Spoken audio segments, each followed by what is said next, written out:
दोस्तों, शेयर बाज़ार में लाखों लोग इंट्राडे ट्रेडिंग करते हैं। कुछ लोग रोज़ाना मुनाफा कमाते हैं, जबकि कुछ लोग बार बार स्टॉप लॉस हिट होने, गलत एंट्री लेने और भावनाओं में बहकर नुकसान करने की शिकायत करते हैं। लेकिन क्या आपने कभी सोचा है कि ऐसा क्यों होता है? क्या इसका कारण केवल ट्रेडिंग स्ट्रेटजी है? क्या केवल टेक्निकल एनालिसिस ही जिम्मेदार है, या फिर आपकी कुंडली, ग्रहों की दशा और वर्तमान गोचर भी इसमें महत्वपूर्ण भूमिका निभाते हैं? आज की इस विशेष वीडियो में हम गहराई से समझेंगे कि क्या आपकी कुंडली वास्तव में इंट्राडे ट्रेडिंग के लिए बनी है, और यदि नहीं बनी तो क्या इसका मतलब है कि आप कभी सफल ट्रेडर नहीं बन सकते। आइए शुरुआत करते हैं। इंट्राडे ट्रेडिंग वास्तव में क्या मांगती है? बहुत से लोग सोचते हैं कि इंट्राडे ट्रेडिंग सिर्फ चार्ट देखकर बाय और सेल करना होता है, लेकिन वास्तविकता इससे कहीं अधिक जटिल है। एक सफल इंट्राडे ट्रेडर में 5 गुण अवश्य होने चाहिए: तेज़ निर्णय क्षमता, भावनात्मक नियंत्रण, अनुशासन, जोखिम लेने की क्षमता, सही समय पर एग्जिट करने की योग्यता। दिलचस्प बात यह है कि ज्योतिष में इन सभी गुणों का प्रतिनिधित्व अलग अलग ग्रह करते हैं। यहीं से कुंडली और ट्रेडिंग का संबंध शुरू होता है। बुध, ट्रेडिंग का मुख्य ग्रह। यदि शेयर बाज़ार को समझने वाला कोई ग्रह है तो वो है बुध। बुध देता है विश्लेषण क्षमता, चार्ट पढ़ने की योग्यता, त्वरित निर्णय, मार्केट लॉजिक। जब बुध मजबूत होता है तो ट्रेडर ट्रेंड जल्दी पहचानता है, न्यूज़ को सही समझता है, एंट्री और एग्ज़िट में कम गलती करता है। लेकिन यदि बुध कमज़ोर हो तो व्यक्ति बार बार गलत समय पर एंट्री लेता है, चार्ट कुछ और कह रहा होता है और मन कुछ और। मंगल, एक्शन लेने की शक्ति। चार्ट समझ लेना ही पर्याप्त नहीं है, समय पर एक्शन भी लेना पड़ता है। ये काम मंगल करता है। मजबूत मंगल साहस देता है, रिस्क लेने की क्षमता देता है, अवसर देखकर तुरंत निर्णय लेने की शक्ति देता है। कमज़ोर मंगल वाले ट्रेडर अक्सर कहते हैं, सोचा था खरीदूंगा लेकिन खरीद नहीं पाया, और फिर शेयर ऊपर निकल जाता है। चंद्रमा, प्रॉफिट और लॉस का असली नियंत्रक। मेरे अनुभव में ट्रेडिंग में सबसे अधिक नुकसान कमज़ोर चंद्रमा के कारण होता है। क्यों? क्योंकि चंद्रमा हमारी भावनाओं को नियंत्रित करता है। जब चंद्रमा अस्थिर होता है, फियर बढ़ता है, ग्रीड बढ़ता है, ओवर ट्रेडिंग होती है, स्टॉप लॉस हटाया जाता है। यही कारण है कि दो लोगों को एक जैसा चार्ट दिखे, फिर भी परिणाम अलग हो सकते हैं। राहु, मार्केट स्पेकुलेशन का राजा।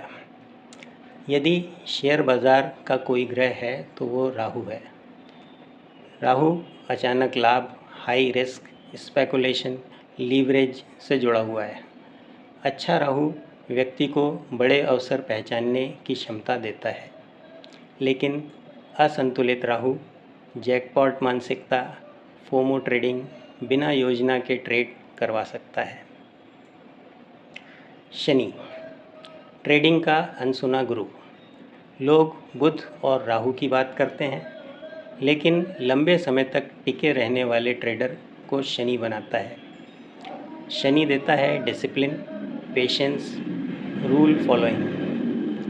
ट्रेडिंग जर्नल रखने वाला ट्रेडर अक्सर शनि के प्रभाव को व्यवहारिक रूप से जी रहा होता है। अब बात करते हैं भावों की। तीसरा भाव साहस और निर्णय, पंचम भाव स्पेकुलेशन और ट्रेडिंग, अष्टम भाव सडन गेन सडन लॉस, एकादश भाव प्रॉफिट और फाइनेंशियल गेन। यदि 5th और 11th हाउस मजबूत हो और बुध मंगल का सहयोग मिले तो ट्रेडिंग की संभावना बढ़ जाती है। लेकिन एक बहुत बड़ी गलती लोग करते हैं, वे केवल जन्म कुंडली देखकर निर्णय कर लेते हैं। यहीं से समस्या शुरू होती है। केवल कुंडली देखकर निष्कर्ष नहीं निकाला जा सकता। मान लीजिए आपकी कुंडली में मजबूत बुध है, अच्छा मंगल है, पंचम भाव मजबूत है, तो क्या सफलता निश्चित है? उत्तर है नहीं, क्योंकि ज्योतिष में केवल जन्म कुंडली ही सब कुछ नहीं होती। दशा का प्रभाव। कुंडली आपकी क्षमता बताती है, दशा बताती है कि वो क्षमता वर्तमान में सक्रिय है या नहीं। उदाहरण, किसी व्यक्ति में ट्रेडिंग की क्षमता हो सकती है, लेकिन यदि वर्तमान में 12वें भाव से जुड़े ग्रह की दशा, कमज़ोर चंद्रमा की अंतर्दशा, हानिकारक ग्रहों का प्रभाव चल रहा हो, तो उसे लगातार नुकसान दिखाई दे सकता है।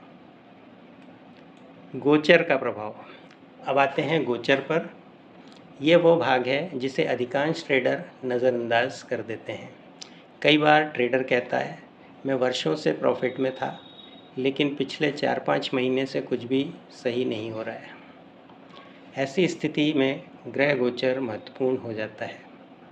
उदाहरण, गोचर शनि चंद्रमा पर दबाव बना रहा हो, गोचर राहु पंचम भाव को प्रभावित कर रहा हो, गोचर मंगल आवेग बढ़ा रहा हो, तो निर्णय क्षमता प्रभावित हो सकती है। ट्रेडिंग सक्सेस का वास्तविक सूत्र। जन्म कुंडली, दशा, गोचर, साइकोलॉजी और रिस्क मैनेजमेंट। इन पांचों में से किसी एक की भी उपेक्षा नुकसान करा सकती है। कैसे पहचानें कि अभी ट्रेडिंग कम करनी चाहिए?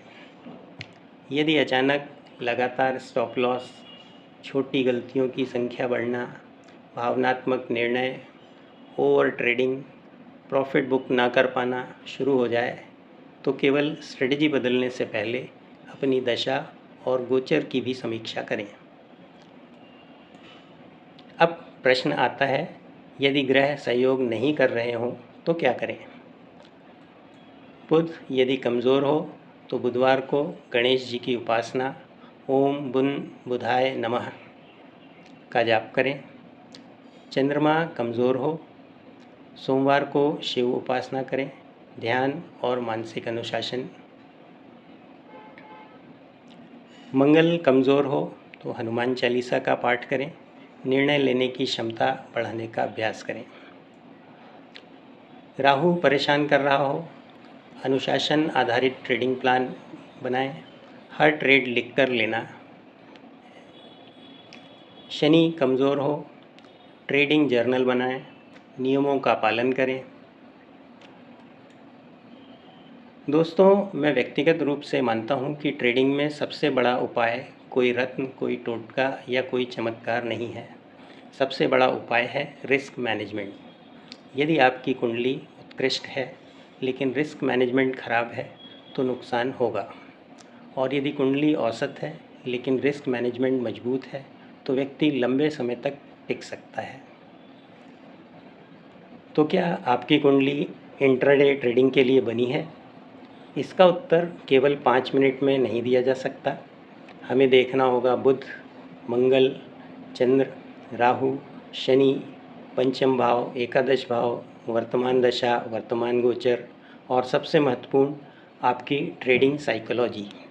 क्योंकि सफल ट्रेडर केवल ग्रहों से नहीं बनता, वह सही समय, सही मानसिकता और सही अनुशासन के संयोजन से बनता है।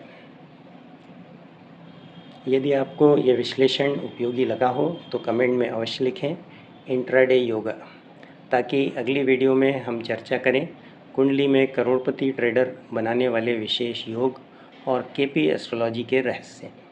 वीडियो पसंद आया हो तो लाइक करें, शेयर करें और एस्ट्रो स्टॉक विज़न को सब्सक्राइब करना ना भूलें। धन्यवाद।